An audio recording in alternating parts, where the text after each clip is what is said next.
Perkenalkan, nama saya Dinda Putri Alira dengan NIM 22020001.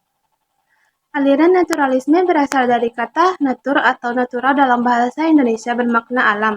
Artinya turunannya mempunyai dua makna. Makna pertama, naturalisme diartikan dalam konteks eksistensi segala sesuatu adalah beda alam atau berupa hukum alam. Makna kedua, naturalisme mengikuti sifat alam, alamiah, wajar, tidak dibuat-buat. Ada beberapa pendapat para ahli. Yang pertama, J.J. Rollins tahun 1712 sampai 1778. Teori naturalisme mengungkapkan oleh seorang filsafat Prancis bernama J.Ron. Teori ini mengatakan bahwa setiap anak yang baru lahir pada hakikatnya memiliki pembawaan baik, namun pembawaan baik itu dapat berubah sebaliknya karena dipengaruhi lingkungan. F.W.A. Robert tahun 1782 sampai 1852. Sebagai seorang anak pendeta Agaus Kristus dan seorang yang mencintai seluruh alam, ialah berpandang bahwa seluruh alam itu berasal dari Tuhan. Sejarah naturalisme. Naturalisme merupakan pengembangan dari aliran realisme yang muncul sebagai perlawanan di era romantisme. Pada awal abad ke-19, aliran romantisme meyakinkan akan kuat pada indera dan emosi, yang mengabadikan pengembangan subjek yang bergaya dan ideal, sedangkan realisme dan naturalisme hadir untuk kaum intelektual dan mencoba menggambarkan sesuatu seperti apa adanya. Istilah aliran naturalisme berkembang di abad ke-19 yang dipengaruhi Émile Zola. Émile Zola adalah penulis asal Prancis pertama kali menggunakan istilah naturalisme. Penggunaan istilah naturalisme dalam seni rupa dihasilkan oleh pelukis pemandangan dan potret di abad ke-19 Eropa. Demikian presentasi yang dapat saya sampaikan. Saya kembalikan kepada moderator. Perkenalkan, nama saya Nadila Agustin dengan NIM 22020025. Nah, di sini saya berkesempatan untuk menjelaskan tentang tokoh-tokoh aliran naturalisme. Nah, di sini terdapat 3 tokoh, yaitu tokoh Abdullah Suryo Subroto, Thomas Kuhl, dan John Constable. Nah, yang terlebih dahulu saya akan menjelaskan tentang Abdullah Suryo Subroto. Nah, disebut sebagai pelukis Indonesia generasi pertama yang telah mendapatkan reputasi internasional pada abad ke-20 setelah Raden Saleh mendahulunya pada abad ke-19. Nah, Abdullah ini anak dari tokoh pengantar pergerakan nasional Dr. Wahidin Sudirohusodo. Abdullah Suryo Subroto disekolahkan pendidikan kedokteran ke negeri Belanda, namun ia lebih memilih untuk menjadi pelukis. Nah, ia adalah ayah dari pelukis Basuki Abdullah dan pematung Trijoto Abdullah.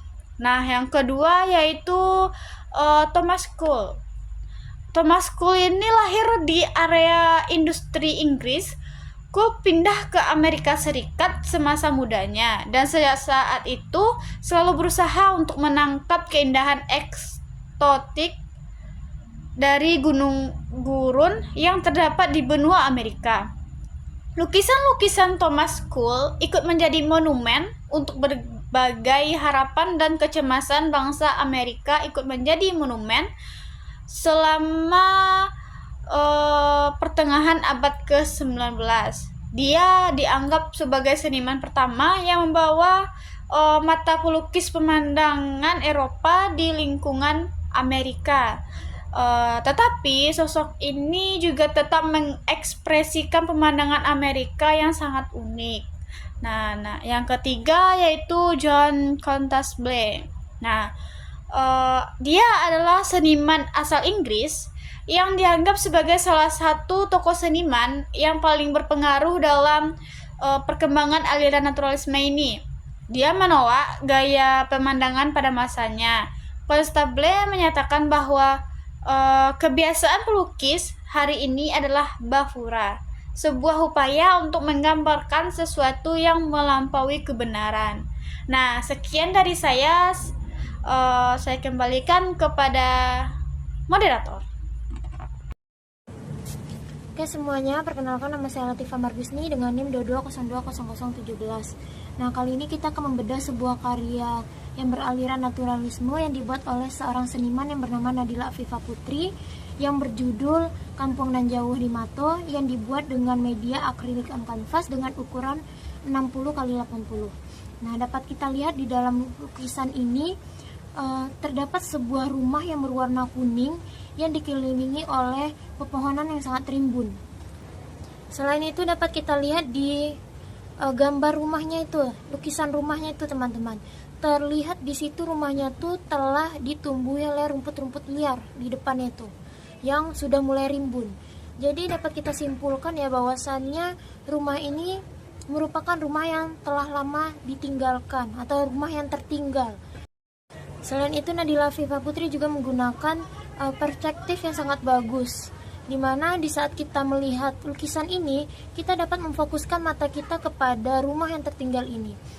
Nah, selain itu dengan penggunaan warna yang cenderung alami seperti warna-warna pepohonan yang hijau dan rumah berwarna kuning serta warna-warna tanah yang dibuat sealami mungkin dan semirip mungkin dengan keadaan aslinya. Selain itu, pencahayaan yang digunakan pun cenderung natural. Seperti yang dapat kita lihat di sini bahwasannya Nadila Afifah Putri ini berhasil menciptakan pencahayaan yang sangat natural, di mana pencahayaannya berasal dari sudut kiri atas. Ya, teman-teman. Nah, selain pencahayaan di sini juga Nadila Afifah Putri ini juga berhasil menciptakan efek kedalaman dari sebuah karya lukisan ini, di mana penggunaan perspektif yang tepat dapat menciptakan efek kedalaman dari sebuah karya itu sendiri. Nah, di sini dapat kita lihat perspektif jalannya itu sangat natural dan sangat enak dipandang. Atau dapat kita katakan bahwasannya penggunaan perspektif dalam pembuatan lukisan ini sangat benar, sehingga menciptakan kesan fokus dalam sebuah karya seni ini. Jadi dapat disimpulkan bahwasannya Nadila Afifah Putri ini berhasil menciptakan sebuah karya yang beraliran naturalisme dengan menggunakan teknik-teknik seperti penggunaan perspektif yang tepat, penggunaan warna yang tepat, dan pengaplikasian cat dengan tepat, dan menciptakan efek rimbun dari sebuah pohon dan sebuah semak-semak yang ada di lukisan ini. Mungkin itu saja pembelajaran kita. Sampai jumpa lagi di video kita berikutnya.